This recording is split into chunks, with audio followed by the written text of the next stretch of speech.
On this episode of Infinity Sports, we discuss EA Sports' huge announcement that college football is coming to a console near you. That right after the intro.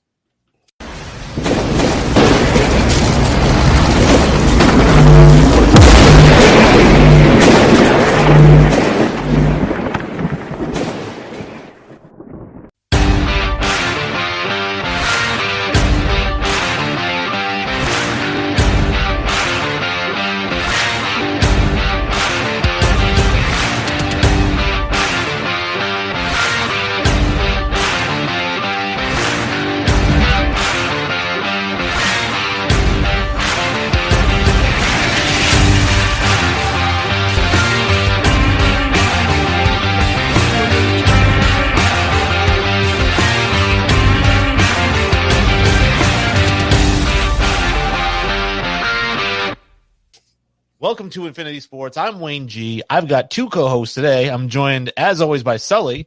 Yo, what's going down? And we've got a repeat performance from Nick Paquin. What's going on? What's up, guys? Thanks for having me again.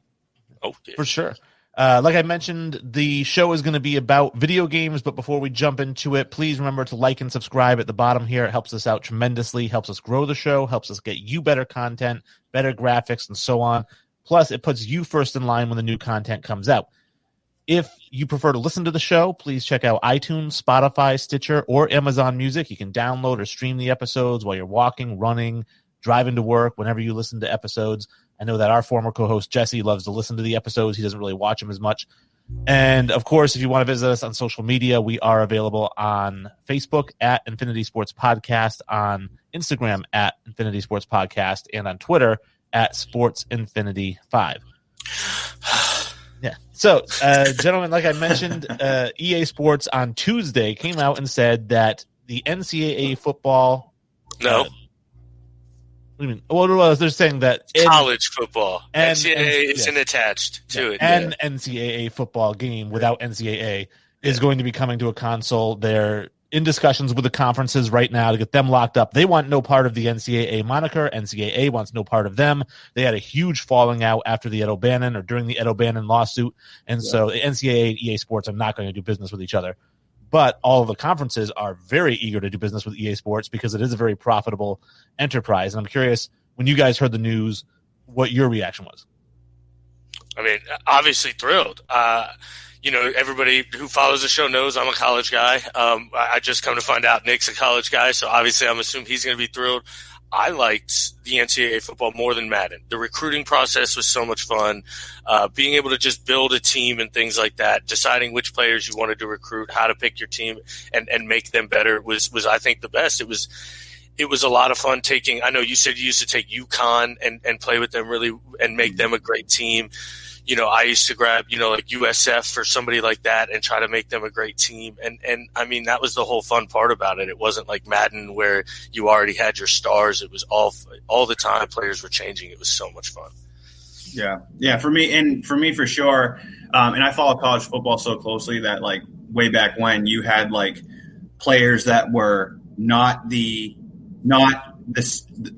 named player on the team, but you knew who the guys were and the attributes like were appropriate for those players. So like I would go and play against my buddies with like, way back when you'd have like Michael Vick on Virginia Tech, but it wasn't really Michael Vick, right? It was just number 7, QB number 7 and all that. So I agree with Sully 100%. I think, the college football game was way better than Madden in my experience in the past. And like Madden's gotten progressively worse over the last few years, in my opinion. So I'm excited about about not NCAA college football, but just college football by EA Sports. I'm curious where they go with it because I hope they don't turn it into like a Madden disaster. And they just kind of leave some of the core ideas like they did, like Sully, like you guys were talking about, where you could build up a team, you can recruit, build up certain players and all that. I mean, that's the best part of it. I think that, you guys touched on it too, that the whole Ed O'Bannon lawsuit came from the fact that those players looked and performed like they were supposed to perform. So Florida Gators, which I know Sully's a big Florida guy, had quarterback number 15, a left-handed white quarterback with good running attributes. We all know who that is. So I think that, EA Danny Sports Warhol, right? That's right. EA Sports has come out and said that they are going to randomly generate the appearances, numbers, and everything. So, like when you have USC, or even if you had Clemson this year, they're not going to have a white quarterback number 16. They might have an Asian quarterback number 8, and so it's just all going to be completely randomized.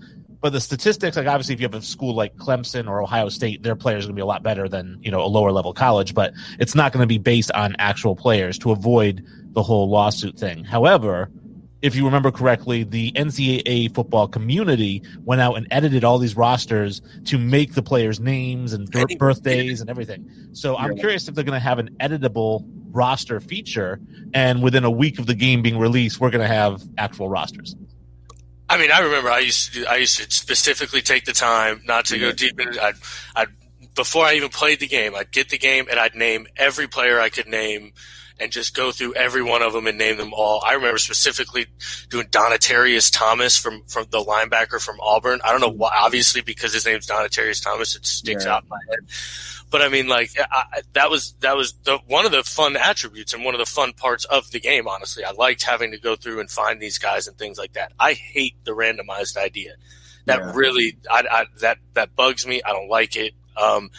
Truthfully, too, because a lot of these guys that they are creating a false likeness for are going to be in the game for maybe 2 to 3 years, and then they're cycled out of the game in franchise mode. That is, and so it's like You're using new players anyway, so what's the harm in leaving them in? I get it, the lawsuit doesn't allow it and such, but man, that'd be a really cool way if they could somehow work a deal with each conference to where they kind of are able to use likenesses and things like that. Yeah, and one of the things around that too, it just blows my mind because you have like all of these like NCAA football players now, and I know you guys talked about the Rutgers thing, right? Where it's like players are basically slaves to the schools or to the athletic departments, that kind of stuff.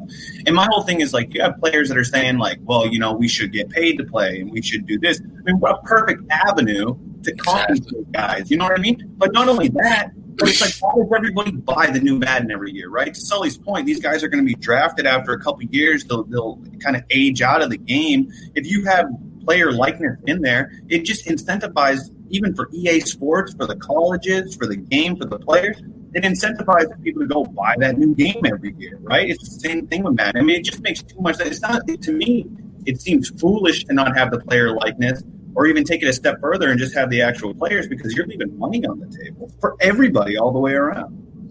And that was something I read, is that with the NCAA kind of coming up with different avenues for these players to make money off of their likenesses, to make money off of their names, that there could be the ability to negotiate with certain players or with certain universities who allow that kind of thing.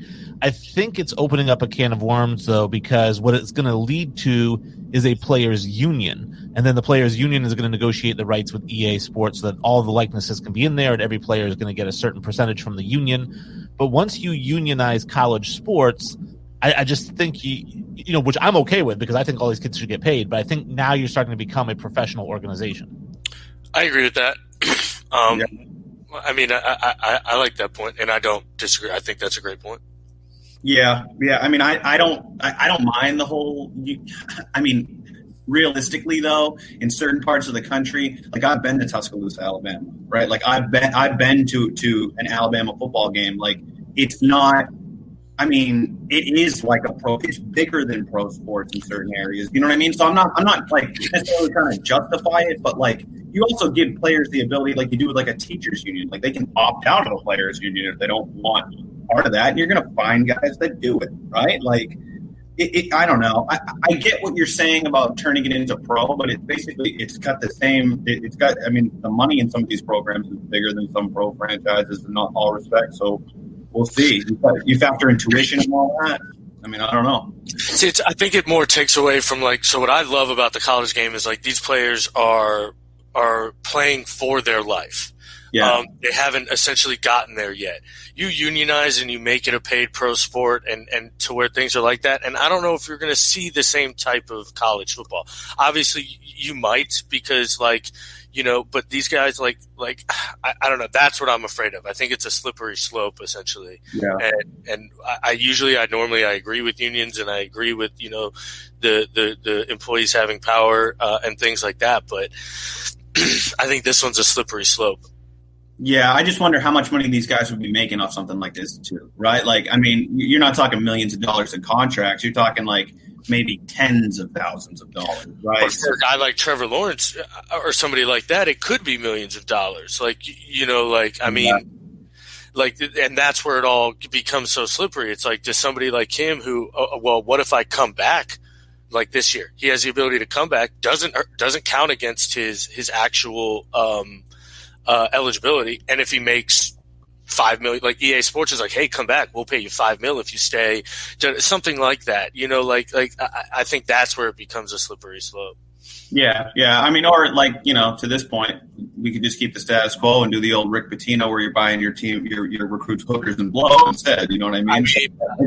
Free tuition. So. $5 million pays for a lot of hookers and blow. So. Of course, I started thinking about what the game would be like. When I start predicting what the game would be like, we're already assuming that it's obviously not going to be this upcoming season. They're not going to have it. It's going to be another year for development. So we're probably looking at the earliest of 2022 would be the time it comes out. So when I was thinking about who might appear on the cover, and I know we talked about this, the three of us offline, but my prediction was DJ Ojulele, because I think that he is going to have gone to the NFL draft after next year, or whatever it is, and then he would be available to be on the cover.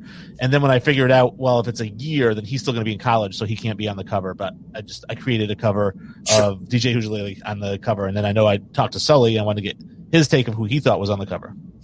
Yeah, I went with Keaton Slovis, the quarterback from USC. I'm a big fan of his, and I think he's going to ball out this year.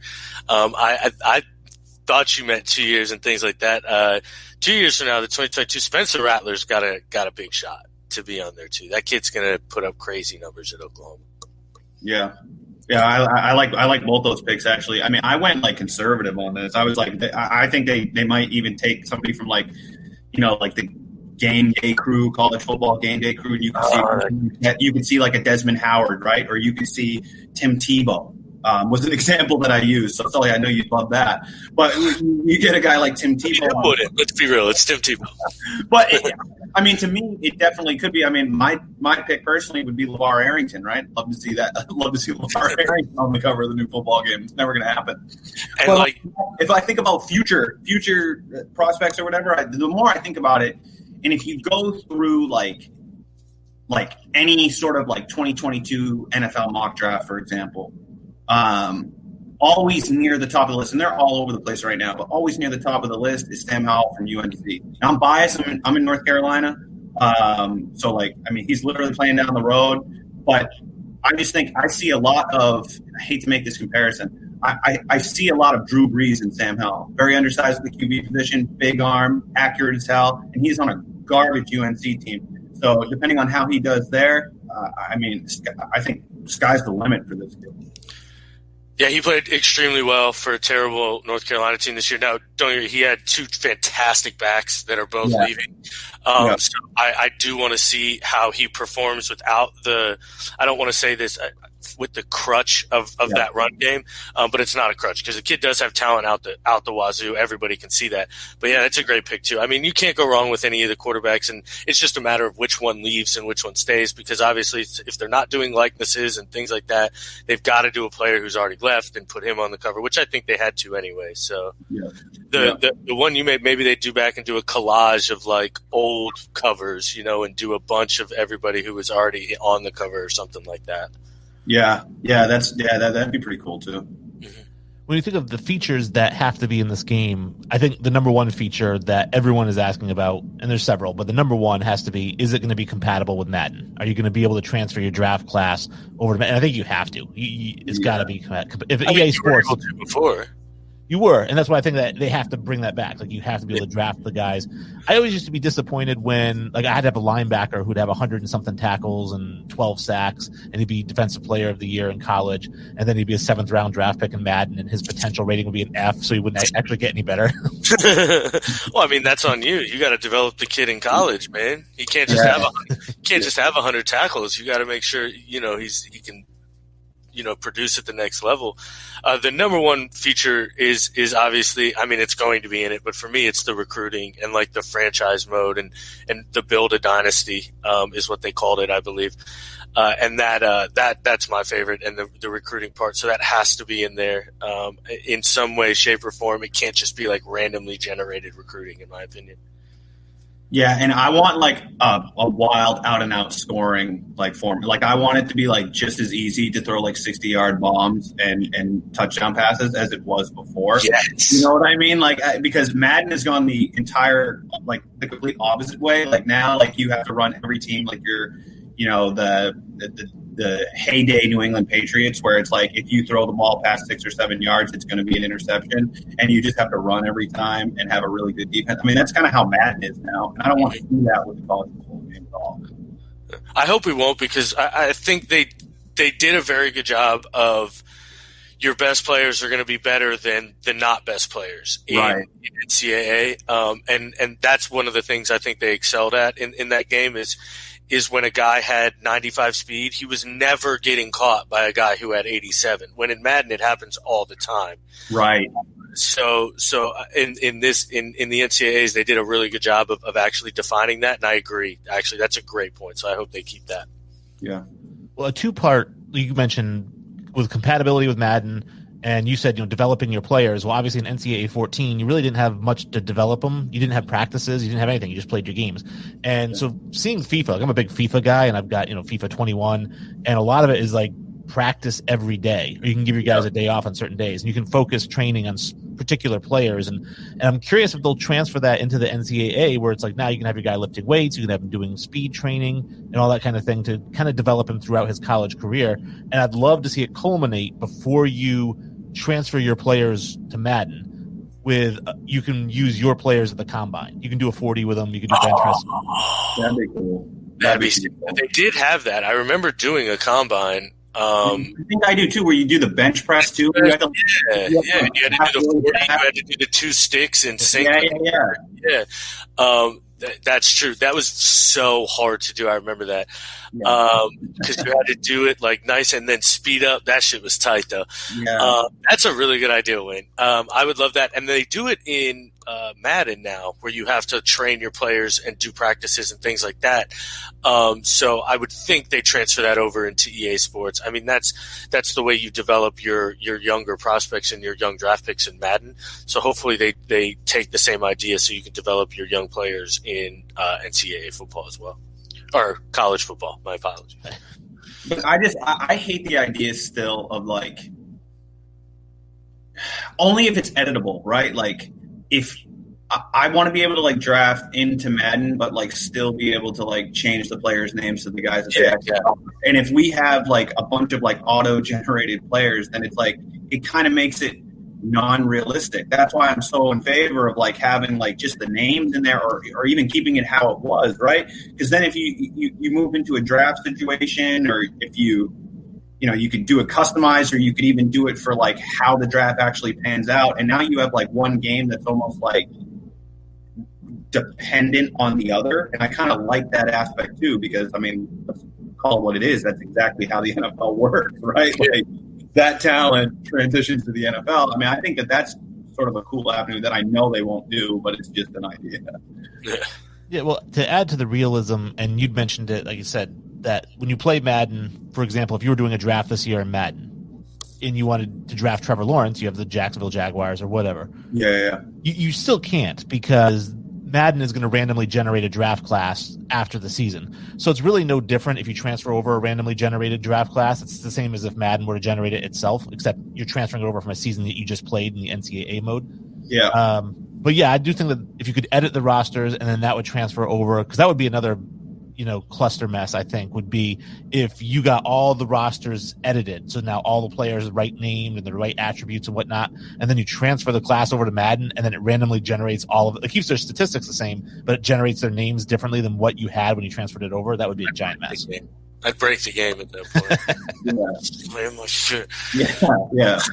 Or you just have like, Jacksonville drafts QB number 12 or whatever it is. It just transfers over to the raw. I mean, I could deal with that easier than just like a bunch of mess, like you said. I mean, I don't know. There's a lot of the thing that worries me about this college football game is there's a lot of things that could go wrong.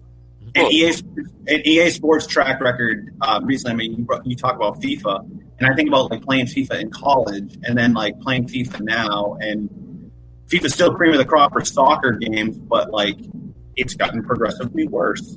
You know what I mean? Like, I don't think so. I think FIFA's gotten better. I think like the problem for me with FIFA is, and I know this is a side conversation here, but that's what we do here, man. Yeah. My biggest issue with FIFA is like the glitches have become worse over time. Like that's the problem that I have for me. And then like if you're playing somebody with like a shitty connection, soccer is such a fast-paced game. If you're playing somebody online with like a really shitty connection and it glitches out or it buffers slow or something, it impacts the whole gameplay. I don't know. I just I'm picky with FIFA because I'm a big soccer guy. Obviously, I got Liverpool in the background here and all that. You know what I mean? It's glory, Man United. Yeah, very nice. Didn't peg you as the type. Oh yeah. Underneath this flag, I got a giant United flag. Yeah, that's too bad. Yeah. My soccer fandom is usually, who does everybody hate? Okay, I like that guy. Yeah. And you like United. Everybody hates United. Yeah. I mean, it's or you'd like Everton. That's true. Them. Everybody does hate them. I'm a big Zlatan guy because I think that I love his arrogance.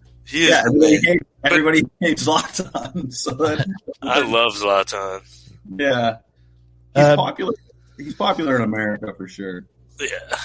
So back to some of the other features. My favorite not my favorite, but one of my favorite features was the ability to not only edit your schedule for the upcoming season, but you could edit every team's schedule for the upcoming season. And so they'll probably take that away because what I found is that EA doesn't like you to have fun with those types of things. If you can manipulate other teams, they don't want you to do that, even though it doesn't affect anybody but yourself. Yep. And I would play a season, like I said, with UConn, but like Michigan would have this cupcake schedule, and I'd say, nah, I'm going in before the season, and you're playing all top 25 schools for your entire schedule. And then I would play all top 25 schools because I would go undefeated. Now Michigan, which was supposed to go undefeated, goes 5-5, which is probably what they'll do in real life under Harbaugh. You would promote. You would actually get bounced up into the top tier of the programs because you'd be undefeated, and all these other schools that played each other would have losses. I would do that, but I wouldn't make all the other schools play all of each other. I would pick like a USF or UCF or something like that, and then play all top 10 teams or top 15 teams. But then that strength of schedule and beating them would boost me up enough at that point. I didn't have to go as far as having them play each other, Wayne. That's just maniacal. Yeah, I agree. I never went that far, but I would definitely beef up a schedule for like the times I was like Kent State, or if I was like Indiana, like not Indiana University, Indiana University in Pennsylvania, that Indiana, you know what I mean? Wow. Like if I would take a team like that and beef up the schedule, I'd pretty much do the same thing. But not, of course, not alter Michigan's schedule or anything. Yeah, well, I felt like that was the only fair way to do it because, again, if you had Michigan, Florida State, Ohio State, and these schools, and they go 8-1, you could be 10-0, but you're not going to make the playoff because you're UConn or whoever. So by making them play each other and they end up 7-3, which is actually really good considering their strength of schedule, but they would still be at fourth place or something like that, where I might now be in third or second, and I'd get to the playoff. Gotcha. Yeah. Well, if they made it realistic too, I mean, that wouldn't even matter so much anymore because now Notre Dame gets into the playoffs whenever. Yeah, when they fucking suck every year. Exactly. And then we have to watch them. Yeah, watch them get dismantled by a good team every single season. Exactly. Like when are they going to learn? You know, It's so insane with that. If I remember correctly, too, the recruiting process was basically you accumulated recruiting points throughout the season based on achievements. Like if you're running back 100 yards rushing, you'd get like one recruiting point or something like that. But you could rack up 20, 25 points per game in recruiting points.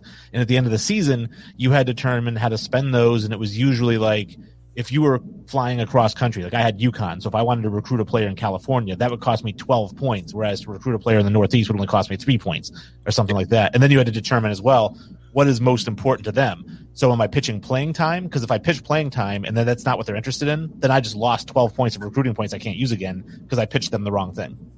Yep. That's essentially what they did. And, yeah, I mean, luckily I always played in Florida. That's my home state. So that's where I'm going to play. And everybody can agree it's Florida, Texas, California, and usually Ohio up there that have all the recruits. That's where most of top 10 recruits come from, top 20 recruits come from, things like that, a lot of 5 stars. So, and then in that southeast area. So I was lucky enough to not have to use a ton of my points. But yeah, that's the thing. And I hope they keep that same system essentially, because every player is different. Like, I remember it listed like certain things at the bottom and would give you like hints onto essentially what that person wanted, but you had to figure it out and such. And I love that aspect of it. Yeah, I agree with both of you on that. I think that's something that they have to incorporate in the game, right? Like it makes the most sense to do it that way. Yeah. And then I always found like where I was kind of a jerk in this sense is I would find a player who wanted playing time right away, and because it's UConn, if you're a 4-star recruit, you'll go to UConn, you're going to play right away. And I would pitch them on that, and then as soon as they signed, I would redshirt them the following year. Oh man! I wonder. Wayne's the reason that somebody like Saquon decommits from Rutgers and goes to Penn State. Yeah. I wonder if they work in like transfers, because transfers are so abundant now that I wonder if they somehow auto work in like if a circumstance like that happens where you recruit a guy there, promise him playing time, he doesn't get it, then all of a sudden an alert pops up, so and so wants to transfer for not getting playing time, considering going to this school or something like that'd be really cool. Actually, I think that would be I'd actually enjoy that feature. I don't agree with transfers, and me and Wayne have had our arguments about transfers, not arguments, but discussions. And I think that would be a super cool feature to have, honestly. Didn't they have transfers at one point? Like after like a season concluded, you'd have like I like vaguely remember there would be like a list and you'd see like QB so-and-so transfers to this school or it was whatever. rare. And you could lose a player here and there. Oh, okay. Yeah. I mean, it wasn't like this like mass thing, but sometimes you'd be surprised because, oh shit, I remember playing QB number 17 for that. I can't believe they're leaving. Well, yeah, that would be interesting if they like added. I don't remember them having it, but then they added like an aspect to where like a guy would legitimately get upset if you didn't like give him something he like recruited for or something like that. Yeah. Which, if that's the case, then I want the power of real life NCAA coaches. We're going to say, okay, you can transfer, but not to these schools. Yeah. That'd be awesome. Nowhere within the SEC. Thank you. Yeah, that's perfect. Yeah, I'm all for that idea. That's actually kind of funny. And the other thing I would like to see in there is dynamic progression. This is something that obviously FIFA has done, but the dynamic progression is something that's new, I think, to EA Sports, and I'd like to see that. It's one of the things they got right, which is sometimes you get a guy who, yes, he has D- potential, but you draft him if he runs for 1,000 yards his rookie year.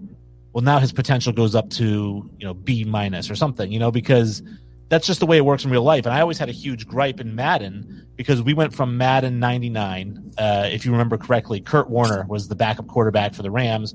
Trent Green was the starter, and Kurt Warner had a 64 overall rating. That year, obviously, he started. He threw for 4,400 yards, won the Super Bowl, and the next year he was a 96 overall. Well, if I used the Rams in Madden 99 and put up the exact same stats, he would go from a 64 to a 65. And so that's one of those things, like, I want to see that kind of progression. If he has an MVP season, he should go 90+. I agree with that. I hated their progression system in general. Like if you had like a rookie quarterback and he was a 77 or 78 and you did all that, he jumped to an 80. And it's like, dude, come on. He's clearly better than an 80. I agree with that. The dynamic progression does need to be in there. I think it will be in there. I think they've learned and they've heard enough from people like us. I say like us, gamers in general, that that have kind of made their voice heard to like, hey, look, like we need this in the game, things like that. So that would be a great idea too, because like you said, and it happens all the time. A 1-star, 2-star recruit turns into a baller. You know what I mean? So it's not every time that it's all 5 stars. Yeah, the majority is 5 stars, but I mean, let's be real. And I feel like college football in the past had always done a pretty good job with that too, right? Like if you're on if you take over do a franchise with some like, smaller school or something like that, and your starting quarterback ends up putting up like Colt Brennan type numbers, that guy's rating tends to soar, right? And then you have a guy on a team potentially with like a 92 overall, and everybody else is in the 60s. So I feel like they all. I mean, I feel like that was like pretty common. I mean, I might be mistaken. It's been a while, but I just feel like it wasn't all that uncommon to see like a jump like that, depending on production. Yeah, and it's curious to see how they implement the whole system thing, because that's one of the tricky things. We look at an NFL draft, right? How many times do we see a guy like Timmy Chang go out and throw for 5,500 yards, 50 touchdowns, but he plays in Hawaii's spread offense. So he's a 7th-round draft pick in the NFL for one reason or another. So I'm wondering if they can implement that as well. Like maybe I have UConn and we do win the national championship and my quarterback is the Heisman winner, but they're like, well, it's UConn's system, so he's actually still a 4th-round pick. That'd be pretty sweet. Yeah. I mean, if you don't have, like, if you're an 85 overall, but somehow win the Heisman like that, which happened all the time. I mean, I used to win the Heisman with my freshman quarterback, so then I would assume you don't get drafted very high, which makes a lot of sense.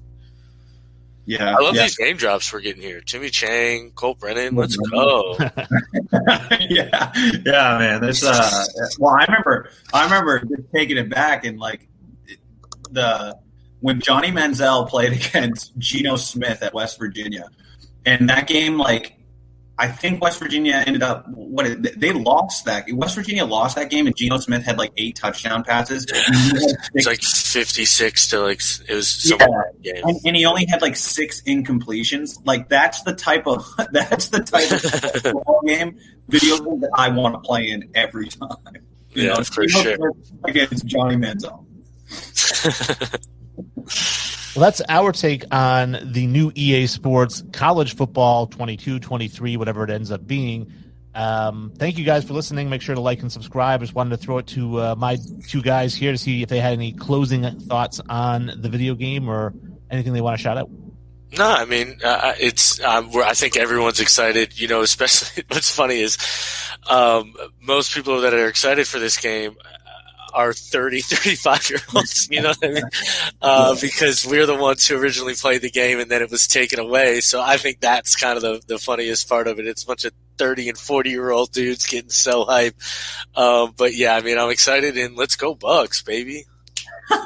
Yeah, I'd echo Sully. It is funny that I mean, it makes sense though, right? Because like we're that age range, we're used to playing the other college football games. I'm super excited about it. I'm a big college football guy. I love it. And I will say, speaking of college football and the upcoming draft, I've seen a lot of hype around Devontae Smith. I'm not sold on Devontae Smith. And if a team goes out and drafts Devontae Smith over a guy like Jamar Chase, thank you. You've lost it. We need to get this kid on the show. You've absolutely lost it. If you take Devontae Smith over Jamar Chase is the best wide receiver in this draft. And even I make the argument that you could take Kyle Pitts over Devontae Smith. So, I mean, Devontae Smith weighs 170 pounds with his football pads on. He's with old. His football pads, helmet, he weighs 170 pounds with it on. And he's old. He'll be a 23-year-old rookie. If he doesn't come out and run a 4.2, he's going to be in trouble, I think. So yeah. Anyway, that's my last take. Wayne, I like it. Dropping hot bombs, walking out of here. Exactly. All right, well, thanks, guys, and thank you guys for listening, and tune into the next episode. Kenny! Oh, Kenny, what's up? Kenny! It's over!